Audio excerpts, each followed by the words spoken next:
সম্মানিত ভিউয়ার্স, দারুণ একটি ভিডিও নিয়ে আপনাদের সামনে হাজির হলাম। বাহিটি পানি কতটুকু আছে এটা পরীক্ষা করার জন্য ছিপটি ফেলছিল। ফেলার সাথে সাথে আসলে নসিবে থাকলে যা হয় সেভাবেই একটি মাছ বেজে গেল। আসলে কি মাছ সেটা সেও জানে না, কেউ দেখতে পারেনি এখনো।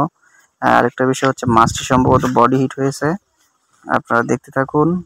নসিবে থাকলে আসলে মাছ আদার ছাড়াও ধরা যায়, সেটাই আসলে আমাদের এই শিকারি ভাই দেখিয়ে দিল।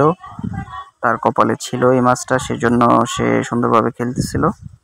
12,000 টাকা টিকিটে এখানে ফিশিং চ্যালেঞ্জ প্রতিযোগিতা হচ্ছে, কে কতগুলো মাছ ধরতে পারে সারাদিন। এই তো সুন্দর একটি মাছ সুন্দরভাবে ক্যাচিং করে ফেললো। এই তো আমরা এখন দেখবো মাছটি আসলে কোথায় হিট হয়েছে। দেখি মাছটি খোলার সময় আমরা দেখব মাছটি আসলে কোথায় বড়শিটা লেগেছে, যদি আদার ছিল না বড়শিটিতে।